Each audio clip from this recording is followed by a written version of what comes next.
Terima kasih tetap bersama kami pemirsa. Buron perkara hak tagih Bank Bali Joko Chandra keluar masuk Indonesia tanpa tercatat di perlintasan imigrasi.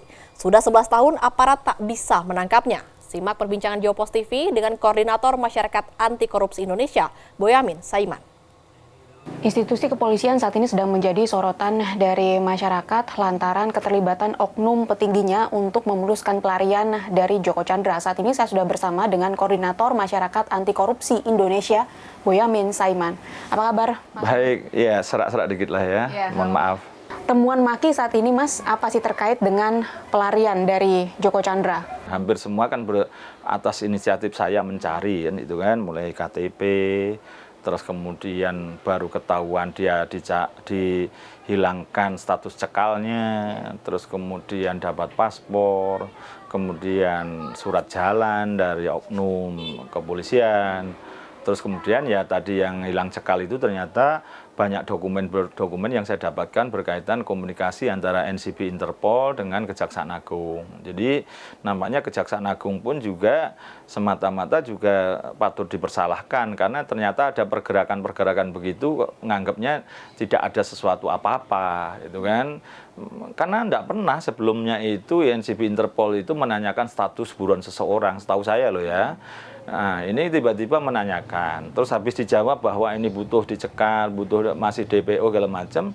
Nah, tiba-tiba NCB Interpol tetap kirim surat kepada imigrasi dan kepada Kejaksaan Agung memberitahu bahwa red notice-nya sudah habis karena lebih dari 5 tahun dan tidak diperpanjang. Dan kemudian kalau memang masih butuhkan diperpanjang, silahkan untuk mengurus gitu kan, untuk diproses lagi ke NCB Interpol, ke Interpol di pusatnya di Perancis gitu kan.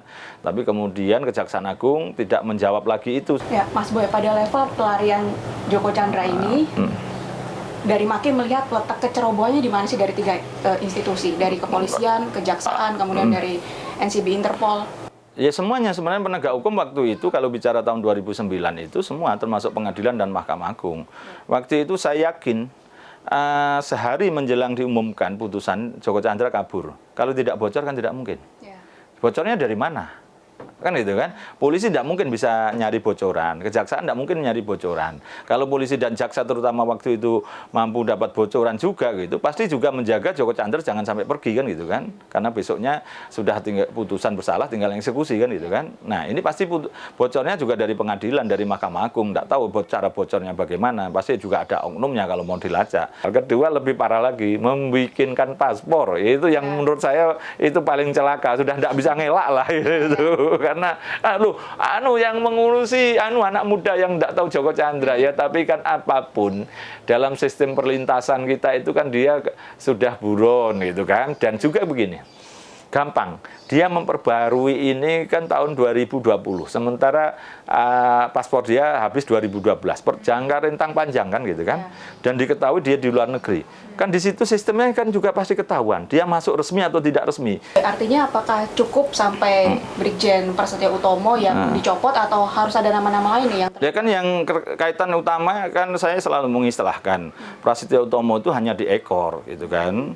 Di perut itu imigrasi dan Dukcapil gitu kan, di kepalanya itu adalah NCB Interpol. Ini lebih utama, lebih penting, ini mestinya yang dicopot itu justru NCB Interpol ini, yang pejabat-pejabat itu, dan kemarin sudah dicopot. Nugroho Utomo itu sekretaris NCB Bintang 1 dan atasannya Kadifu Binter Napoleon Bonaparte juga sudah dicopot. Itu. Jadi sudah, artinya sebenarnya dalam hal ini saya memberikan apresiasi kepada Kapolri dan juga Kabar Eskrim. Prasetyo Utomo langsung dicopot dan langsung diperiksa, diserahkan Propam gitu kan, atas kerjasamanya dari Kabar Eskrim juga, dan juga Binter ini ketegasan Pak Kapolri, meskipun masih perdebatan alasannya ini kan yang dianggap melakukan yang sekretarisnya Bintang 1-nya, tapi yang atasannya ini dianggap juga teledor, tidak mampu mengawasi anak buahnya, juga dicopot kan buktinya kan. Padahal menurut saya ya sebenarnya tidak sekedar hanya tidak mengawasi atasannya, mengawasi bawahannya selaku atasan itu. Karena apa? Surat menyurat itu atas nama kok sekretaris atas nama Kadifu Binter dan kepada Jaksa Agung. Jaksa Agung kirimnya juga bukan pada sekretaris tapi kepada kepala divisinya, suratnya kalimatnya itu. Apa kemudian dibegal di jalan oleh sekretaris, tidak diserahkan kepada atasannya, dan selalu ada tembusannya gitu kan. Kan kejaksaan dan juga kepolisian belum mau buka mulut di mana sebenarnya apakah sudah terendus posisinya kasusnya Joko Chandra. Nah, kalau dari Maki melihat saat ini Joko Chandra ada di... Pasti di Kuala Lumpur. Karena tim kita ini pernah mendampingi kliennya, teman saya itu mendampingi kliennya menawarkan apartemennya di Jakarta pada Joko Chandra di Kuala Lumpur pada Oktober 2019. Dan dari pembicaraan itu memang dia lebih banyak dan paling sering tinggal di Kuala Lumpur, di tempat gedungnya yang tertinggi itu. Di Port Moresby itu jarang, dan di Singapura juga jarang. Dan saya secara logika gampang betul, pasti jarang di Papua Nugini karena kotanya kecil dan masih terbelakang dan akan meningkatkan ekonomi investasi kayak apapun juga sulit kalau di Papua Nugini. Di Singapura banyak kompetitor. Nah, di Kuala Lumpur itu kan waktu pemerintahan yang lama itu ada ya kasus 1MDB lah, itu kan banyak investasi yang sifatnya itu seperti ada kolusi kan gitu kan, dan nyaman di situ. Dan apapun sekarang Joko Chandra punya properti. Nah, gedung Menara Signatur 106 karena lantainya 106 lantai, tapi tingginya 492, hampir 500, hampir setengah kilo kan gitu kan. Dan itu kalah dengan Menara Petronas. Petronas itu agak tinggi karena ada menaranya kan. Ini enggak ada menaranya, gedung semua kan itu. Dan itu kebanggaannya Joko Chandra, dan dia nyaman betul tinggal di situ karena dia tinggal di lantai paling atas baik kantor maupun tempat tinggalnya gitu. Itu pasti. Bisa membawa pulang Joko Chandra ke Indonesia harus level presiden yang turun tangan atau cukup? Ya sebenarnya kalau mau, dulu pernah Oktober juga 2019 itu atas hubungan baik polisi Indonesia dan Malaysia bisa membawa pulang buron. Padahal buronnya itu pernah dimasukkan red notice, itu tidak dikabulkan. Artinya hanya sekedar hubungan baik, itu kan. Dan pernah dimasukkan red notice-nya NCB Interpol Indonesia, websitenya NCB Interpol Indonesia, tapi di pusatnya yang di Perancis tidak dikabulkan karena persoalan yang terkait dengan sengketa antar perusahaan, itu kredit macet dan lain sebagainya. Itu bagi Interpol kan tidak boleh kayak gitu-gitu kan. Nah, itu pun dimasukkan webnya dan dinyatakan DPO oleh Polda Bali waktu itu, dan kemudian Polda Bali loh levelnya ini bisa memulangkan buron yang ada di Malaysia.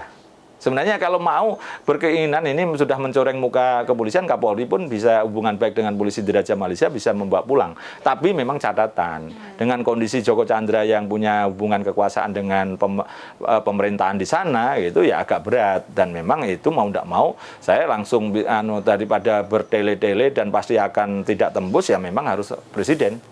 Dan presiden melakukan privilege-nya, melakukan kewenangannya dan juga hak istimewanya antar kepala negara, antar kepala pemerintahan. Karena apa? Menjadikan juga kepolisian, kejaksaan ataupun lembaga hukum kita menjadi seperti patah semangat karena merasa dipermalukan. Jadi hal ini hanya bisa dimunculkan kembali ketika presiden turun tangan dan menjadikan segala hambatan bisa ditempuh. Karena dulu Jaksa Agung Prasetyo itu hampir 5 tahun berusaha memulangkan Joko Chandra, itu tidak berhasil. Padahal waktu itu justru malah dia dilobi oleh Jaksa Agungnya Malaysia untuk membebaskan Joko Chandra. Malah kacau kan gitu kan.